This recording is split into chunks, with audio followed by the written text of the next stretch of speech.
Salut tout le monde! Cette nouvelle vidéo est un peu différente des autres. Cette fois-ci, c'est la présentation d'un lieu, le Fab Lab du Loc à Auray, avec Florent, son manager. Quand j'ai commencé à faire des interviews, je voulais présenter des personnes, des parcours, des rex. Et cette fois-ci, c'est un lieu. Ce lieu n'est pas n'importe lequel. Ce lieu est un hub de connexion. Antoine, Jean-Benoît, Alban sont membres actifs. Et Jérôme est le président de l'association Fab Lab du Loc. Vous les connaissez tous, vous pouvez les rencontrer à la Track d'Auray ou au Fab Lab. Alors oui, ce lieu est important pour nous. Ce lieu porte nos valeurs de curiosité, d'expérimentation, de partage de savoir et d'expérience. Pour nous qui travaillons à distance, pour nous qui sommes un peu déconnectés des territoires, ce lieu nous ancre, tout en y retrouvant notre culture de l'open source, nos codes, nos langues.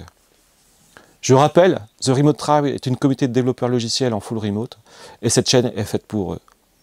Merci à Florent pour son accueil.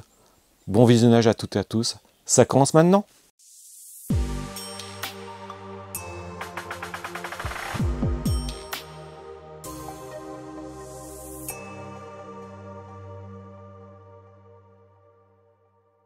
Bonjour Florent. Bonjour Gwenaël. Merci pour l'accueil au Fab Lab du Loc à Auray.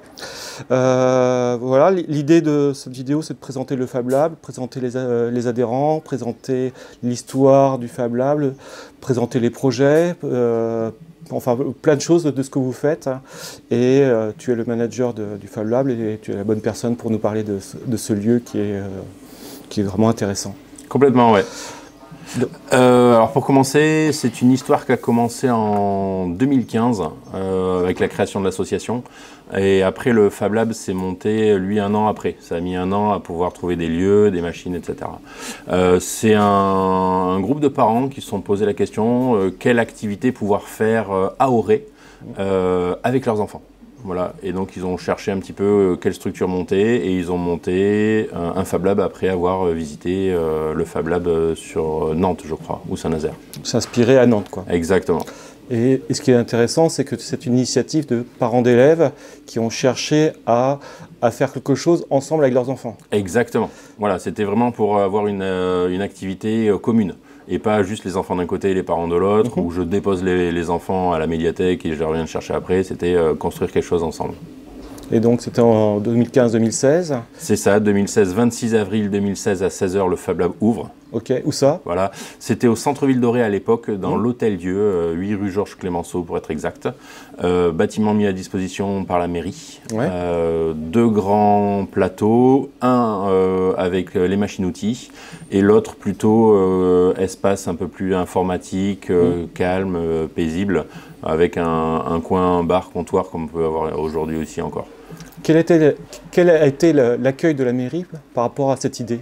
Très très porteur. Je crois que le maire de l'époque est même venu visiter le Fab Lab sur Saint-Nazaire avec les fondateurs et qui a dit tout de suite non, il faut absolument qu'on ait ça sur la région alréenne, c'est porteur, le côté pépinière d'idées qui avance, etc. Voilà, même si les Fab Labs ont vu le jour dans les débuts des années 2000, voilà, aux États-Unis, voilà, 15 ans après, ça a commencé à arriver en France. Et de mémoire, je crois qu'on est le pays où il y a le plus de Fab Labs par habitant. Ah oui, c'est vrai? Ouais. Ah, c'est fou. Et c'est quoi un Fab Lab? C'est vrai, il faut commencer par ça. Un Fab Lab, alors ça vient de l'anglicisme Fabrication Laboratory, que je traduirais par atelier partagé en fait, tout simplement. On est un atelier, on a des outils.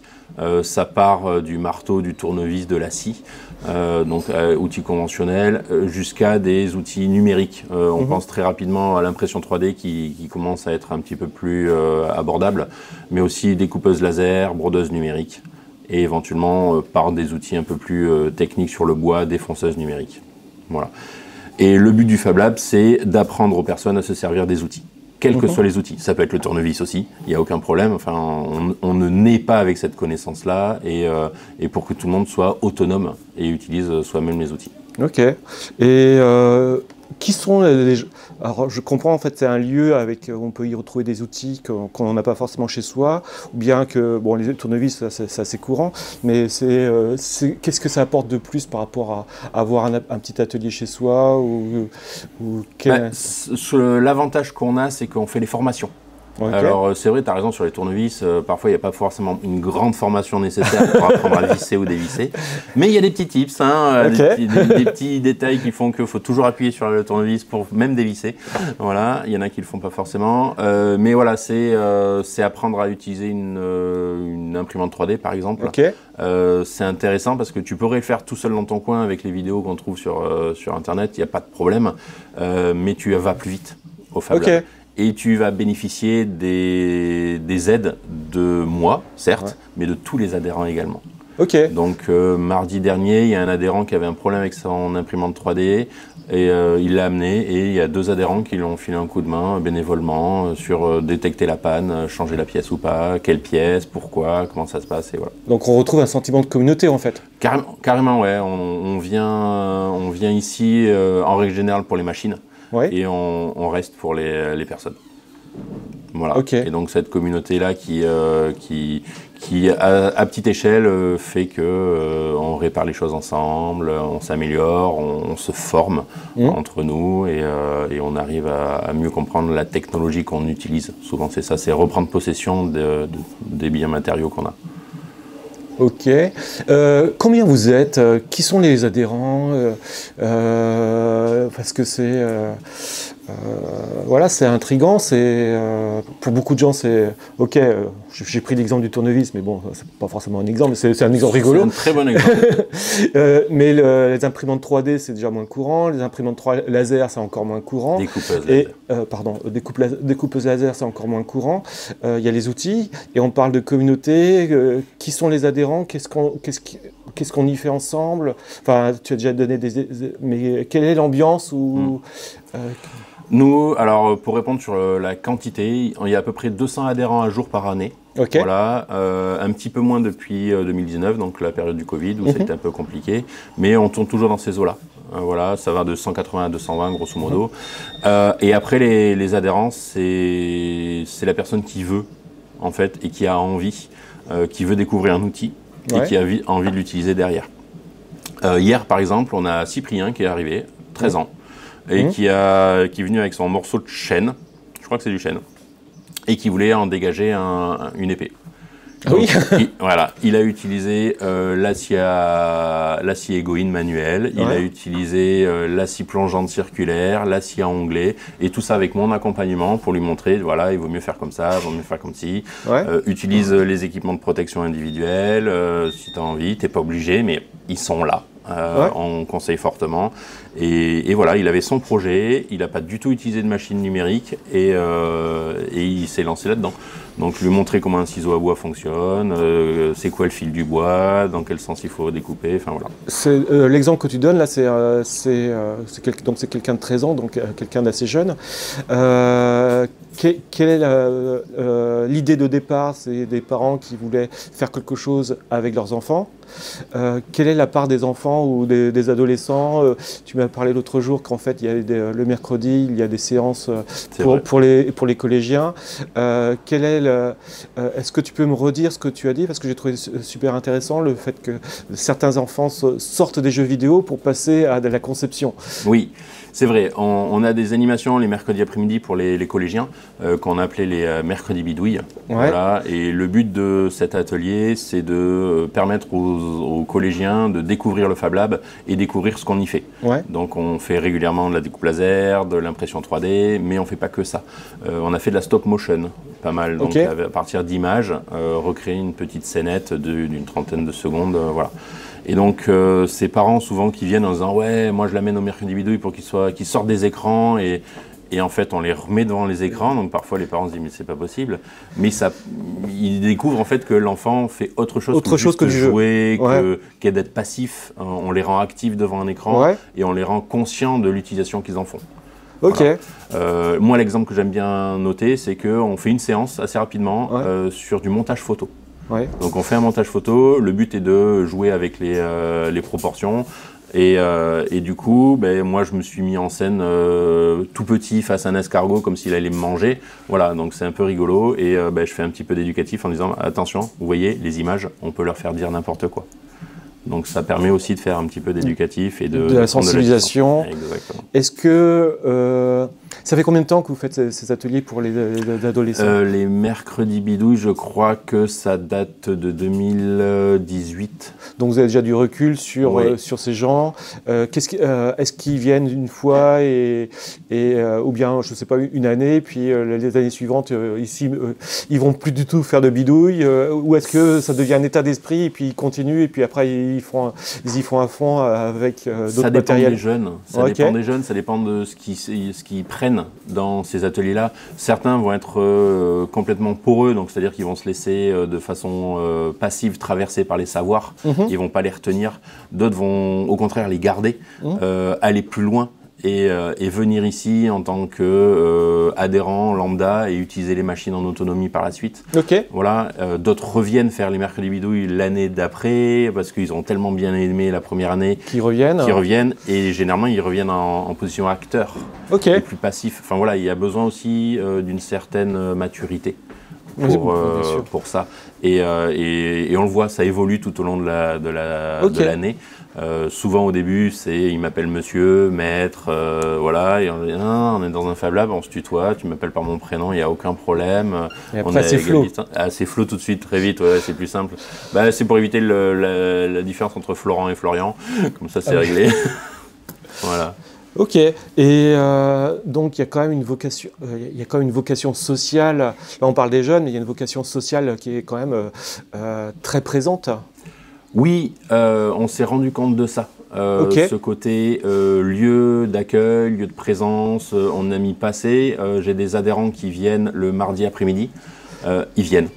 Ils ne savent pas ce qu'ils vont faire. Ils rencontrent des gens, ils ne rencontrent pas des gens, ils sont ensemble, ils ne sont pas ensemble, ils discutent, ils papotent, ils recherchent de nouvelles trucs, ils montent des nouvelles vidéos. Ah, j'ai vu ça sur Internet, t'as vu comment on pourrait faire ça au Fab Lab? Est-ce qu'on pourrait changer ça? Est-ce qu'on pourrait l'améliorer? Parce que parfois c'est ça.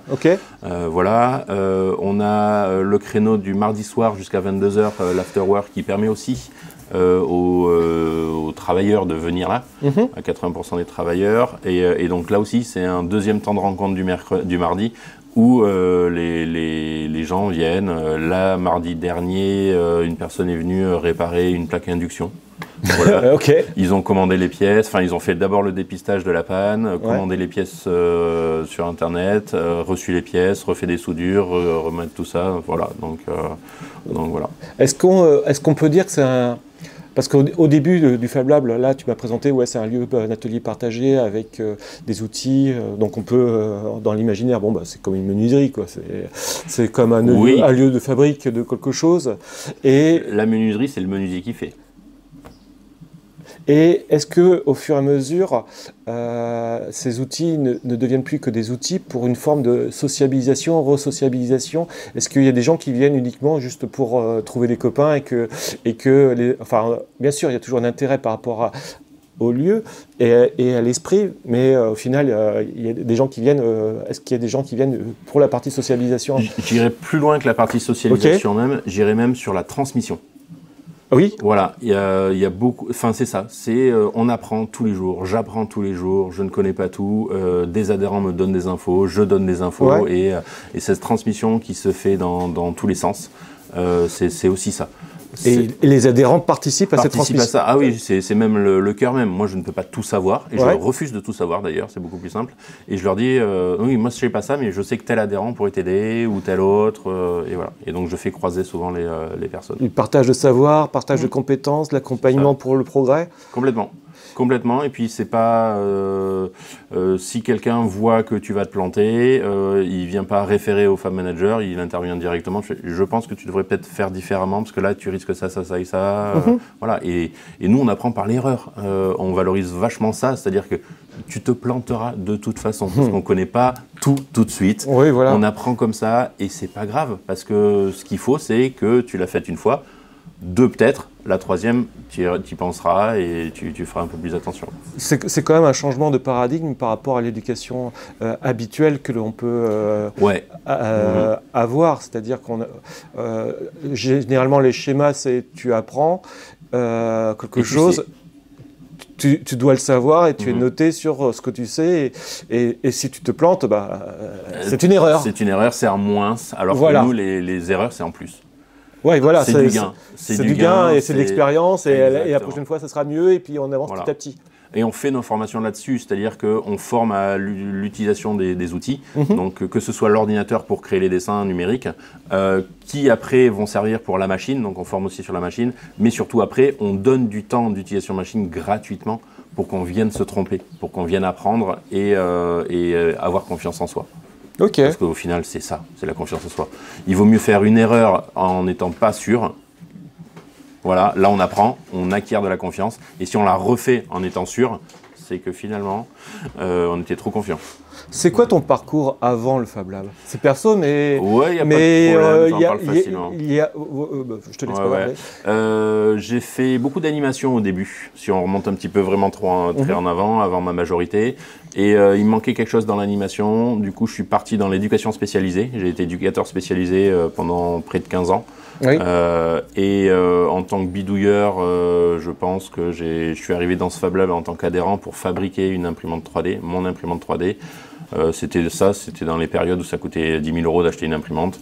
Et on m'a accueilli en disant « je sais pas faire, mais oui, on va t'aider ». Ok.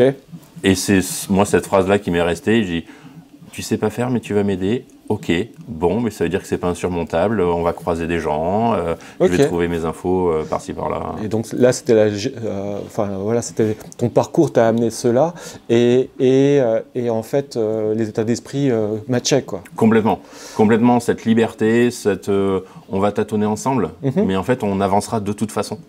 Donc c'est ça qui est intéressant, et que le parcours soit pas tout tracé en disant t'es sur une voie, t'écartes surtout pas. T'as besoin il faudra faire juste ce modèle-là et t'apportera aucune amélioration, aucune fantaisie, etc. Alors que moi j'avais des idées, une imprimante qui pouvait être pliable, transportable facilement, etc. Et on a trouvé ce qu'on voulait au final. Ok. Et donc tout cela nous amène à des projets en fait. C'est ça. Voilà, je suis venu avec un projet, j'ai été accueilli avec ce projet-là, accompagné, aidé. On m'a appris complètement les choses. J'ai réussi à en garder une partie, à voir le fonctionnement, et puis maintenant je propose mes services à des personnes qui ont acheté une imprimante 3D, qui sont complètement larguées. Je leur dis mais si tu veux tu viens, ça va te coûter un petit peu de sous, mais moi je te fais une formation accélérée d'1 heure et à la fin tu ressors avec ce qui te manque au final. Et au final, petit à petit, les projets naissent et il y en a plus en plus. C'est ça, de plus en plus. Ça a commencé avec des petits projets. On a un adhérent qui est venu, c'était rigolo. Il voulait dessiner sur l'envers des planches de skate. Ouais. Voilà. Et en fait, on a dit, mais pourquoi pas, on fait un robot de dessin sur l'envers des planches de skate. Donc, il y a les... On fait un robot de dessin pour... Ouais. Parce que c'est plus facile de dessiner avec un robot. Oui, bien sûr. Et ça, c'est réglé. Et donc, le but, c'était de palper les endroits où la planche était plus haute, moins haute, et équilibrer la hauteur du stylo en fonction de l'altitude sur laquelle on devait dessiner. D'accord. Voilà. Vous faites des robots à façon.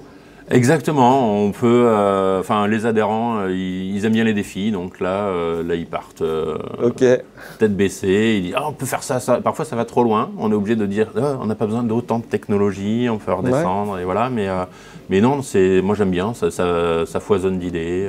Et vous faites aussi des robots pour des tiers, tu m'as parlé que vous avez fait un robot pour Enedis ou... Ouais, alors c'est pas vraiment un robot, c'est une assistance à la fixation des effaroucheurs à oiseaux sur les lignes à très haute tension. Voilà, donc l'assistance de fixation. Ouais, c'est un outil qui permet de fixer les effaroucheurs à oiseaux sur les lignes à haute tension. Avant, ils faisaient ça avec des perches ou avec l'hélicoptère. Et sur certaines zones, c'était impossible. Les montagnes, les zones marécageuses, etc., voire très compliquées. Et du coup, avec le drone, c'est beaucoup plus simple. Et ils accélèrent ça. On a développé. Enedis est venu nous voir s'ils pouvaient développer ça chez nous. Ça a fonctionné. On a reçu un prix de l'innovation. Je ne sais plus en quelle année. Je crois que c'est peut-être 2019. Voilà. Et pareil, c'est des adhérents bénévoles qui ont participé aussi à ce développement-là. Voilà. Et donc, on peut dire que ça devient un laboratoire d'innovation communautaire. Complètement, voilà, c'est ça. Certains, Enedis, là, pour le coup, fait clairement son pôle recherche et développement. Chez vous. Complètement, voilà, ça évite d'être trop impacté et d'en avoir besoin que 2 mois dans l'année. Ouais, ou c'est pas le même coup qu'un laboratoire avec des ingénieurs de R&D en interne. Exactement. Mais les idées, il y en a presque plus, du coup, parce qu'on n'est pas bridé par le côté corporate, chez Enedis, etc. Voilà. Et là, c'est étonnant parce qu'Enedis est une boîte privée et vous proposez un service. J'ai du mal à saisir, c'est-à-dire c'est pour rendre service à Enedis ou c'est... Ah non, c'est facturé. C'est facturé. C'est facturé. On a une facturation prototypage, voilà, comme n'importe quelle boîte. C'est l'association qui facture. C'est ça, exactement. Et les adhérents participent bénévolement à cela. Et du coup, participe au fait de développer l'association. Et participe à des... Voilà, on a des salariés, donc il faut les payer aussi. Oui. Donc il faut faire rentrer de l'argent, ça participe aux revenus de l'association. Ouais. Les gens qui participent à ces projets sont des gens qui ont des compétences technologiques, en développement, en hard, en soft. Qu'est-ce qui les anime à transmettre ou juste à donner du temps ou qu'est-ce qui, moi, ce que je vois, c'est juste faire avancer le schmilblick. C'est-à-dire faire avancer le projet de quiconque, participer. Il demande rien derrière. C'est juste, j'ai donné de moi. J'espère que tu iras plus loin grâce à mon aide. Ça leur plaît, ça les amuse, ça donne. C'est du loisir pour eux. C'est du loisir. C'est sur leur temps libre, en fait. Complètement. Et en fait, sur leur temps libre, ils donnent du temps aux autres, du savoir, de l'expérience, et le résultat, c'est des résultats de valeur. C'est des résultats de valeur. À la fois pour les gens qui sont accompagnés, et à la fois même pour les collectivités, pour les entreprises qui ont besoin de petites choses. Mais mine de rien, les associations ne peuvent pas fonctionner sans bénévoles. Et il y a beaucoup d'actions de l'État qui sont en fait déléguées aux associations. Ok. Mine de rien. On parle très facilement de l'accompagnement des personnes handicapées, c'est que des associations privées qui gèrent ça, par exemple, alors que c'est l'État qui devrait s'en charger. Ils ont plutôt préféré déléguer. Et on a beaucoup de mal à valoriser cette aide des bénévoles qui nous apportent. Ne serait-ce que pour la gestion de l'association. C'est des bénévoles responsables qui font ça, et toutes les associations sont en galère ces derniers temps sur ça, sur comment recruter, comment former ces personnes-là, parce qu'il y a des formations qui existent. Donc c'est ça, et grâce à eux, on a un pays qui tourne. L'exemple type, c'est le Covid, dans lequel énormément de bénévoles se sont mis à créer, construire et distribuer des objets nécessaires. Beaucoup d'associations sont tenues par des retraités. Oui. Est-ce que, dans votre cas, est-ce qu'il y a une part de retraités importante ou est-ce que j'ai rencontré plusieurs personnes du bureau qui sont loin d'être des retraités? Complètement. Nous, on a beaucoup d'actifs. Ce qui pose problème d'ailleurs pour se retrouver. Par rapport à leur temps. Voilà, par rapport à leur temps, effectivement, entre leur boulot, la famille, leurs loisirs et en plus la gestion de l'association, c'est pas simple. On a de la chance d'avoir des personnes très investies. On a toujours eu des personnes très investies et plutôt actives. On a quelques retraités. Oui, bien sûr. Ça, au cours des années, c'est aussi intéressant. Bien sûr, mais l'association n'est pas tenue par les retraités comme on peut trouver dans d'autres associations. C'est ça. La vocation sociale. C'est ça, l'avantage alors retraité au sens large, moi je vois aussi les personnes sans emploi fixe. Oui, bien sûr. Voilà, c'est ça. On a des personnes qui sont à leur compte, qui peuvent se faire des emplois du temps un peu plus légers, un peu plus faciles, ça aide aussi. Même si de temps en temps ils nous disent non, je peux pas, j'ai un boulot aussi. Voilà, faut garder ça. Moi en tant que salarié, faut que je garde ça en tête également. Ils sont pas disponibles à merci. Ouais, mais l'association tourne. L'association. Vous avez la chance, l'association a la chance d'avoir des gens à temps plein qui travaillent pour elle, pour la faire. Pour toi en l'occurrence, et tu m'as parlé qu'il y a une alternante aussi. C'est ça. l'association tourne, il y a des gens qui ouvrent le lieu, qui animent le lieu, et bien sûr il y a un bureau qui est là aussi pour la gestion. Pour la gestion, pour la communication, pour donner des orientations, pour faire vivre l'association, tout simplement. Complètement. C'est ça. C'est pas simple, hein. Le choix d'avoir des salariés, c'est ce qui est le plus compliqué. Bien sûr. Faut honorer les salaires tous les mois, ça n'a pas toujours été très rose tout le temps. Bien sûr. Donc c'est pour ça qu'on vit aussi de subventions. Oh, bien sûr. Voilà, c'est plus simple. Et un petit peu de commercialisation et de formation. Oui, voilà. Mais vous avez un impact fort. Par exemple, tu me disais l'autre jour, vous avez telle association sportive qui est venue, on a besoin d'un trophée. Pas de problème, le lendemain il y avait un trophée.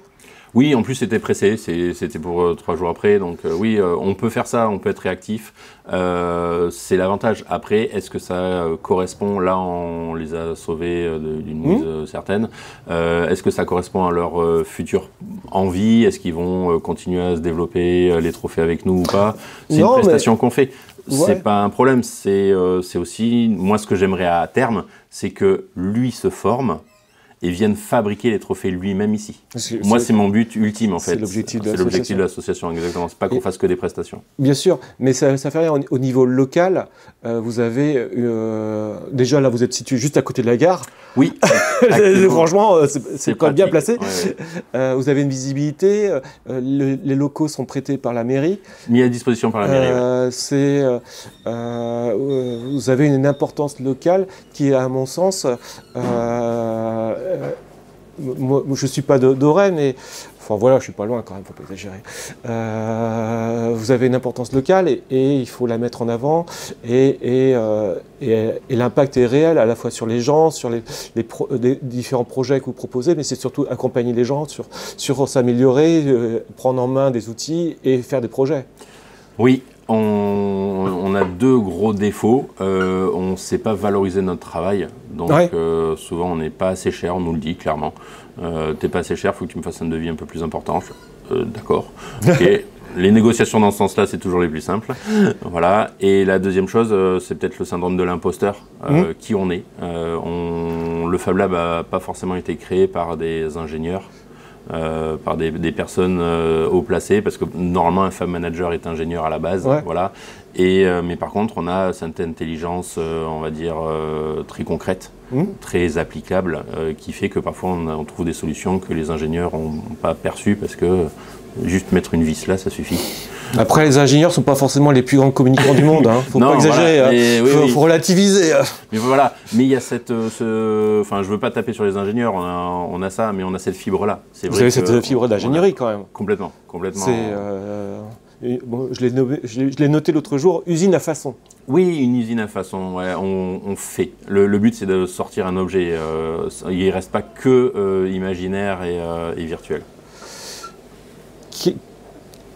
Quelle est la place de l'open source et du libre? Parce qu'on va probablement terminer par cela, sur les projets, sur l'open source, tu vas me présenter les machines. C'est toujours du niveau philosophique, parce qu'en fait, il y a une part de... moi, je viens du monde de l'informatique, je retrouve mes codes. Oui, d'accord. On retrouve le partage de savoir, on retrouve évidemment le développement, mais je me sens à la maison. En tant qu'informaticien, je me sens à la maison. Très bien. Le but du Fab Lab, c'est d'apprendre aux gens. Si apprendre aux gens, il y a une barrière financière, c'est problématique. S'il faut acheter un logiciel à 3 000 € pour pouvoir développer les outils qu'on apprend au Fab Lab, nous on s'est dit tout de suite, ça va être un frein. Ouais. Du coup, on valorise l'open source, on le promeut même, j'avais dit que je n'utiliserais plus ce verbe, on essaye vraiment de montrer aux gens que c'est pas juste un pot de pu et ça marchera jamais. Ouais. Tous nos ordinateurs quasiment sont sur Linux, c'est plus simple, il y a des gens qui s'en rendent même pas compte, qui viennent d'Apple ou qui viennent de Windows, ils disent « Ah mais c'est pas comme ça », oui mais ça fait 1 heure que tu travailles dessus, c'est pas grave, enfin, on y arrive, on développe tout ça, on le met en avant. Les outils qu'on utilise à 80%, c'est du libre et de l'open source. Et au pire, c'est du gratuit. Voilà. Oui, c'est ça, ça peut être de l'open source. Voilà, ça peut être payant. Voilà, ouais. Ou bien de l'offusqué et du gratuit. C'est ça, c'est ça. Nos imprimantes 3D, par exemple, c'est de l'open source payant.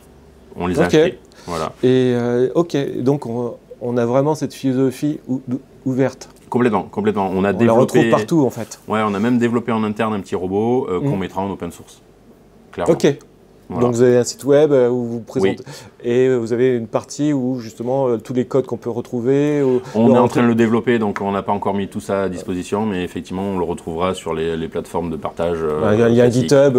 Complètement. Ouais. Voilà, et après les contributeurs peuvent y aller. C'est ça. Ok. Un mot de la fin. Quel est le prix de l'adhésion ? Le prix de l'adhésion, elle va de 25 € pour une personne en loisir jusqu'à 150 € actuellement pour une entreprise ou une communauté de communes. Ok. Ouais, voilà. Ce qui est quand même accessible. C'est accessible, ça va peut-être un petit peu évoluer parce que ça fait un petit moment qu'on n'a pas réajusté ça, mais voilà, c'est accessible. Il faut aller voir sur notre site internet, elles seront mises à jour. Et après, je dirais, venez, il faut venir avec une envie et du temps. Voilà. C'est ouvert aux gens qui ne sont pas de Auray ? Complètement. On a des Parisiens qui viennent, on a des Lorientais. Voilà, c'est vraiment... on ratisse très très large. On a même des personnes de Vannes, même s'il y a un Fab Lab à Vannes, vu qu'on n'a pas les mêmes fonctionnements non plus. Enfin voilà, il n'y a aucun problème. Dans le Morbihan, on est bien repéré. Il n'y a pas de problème. Ok. Bon. Et Enedis venait de Rennes, par exemple. Oui. Voilà. Et la gare, ça aide. Oui, au niveau placement, c'est top. Voilà. Ok, merci. Merci à toi.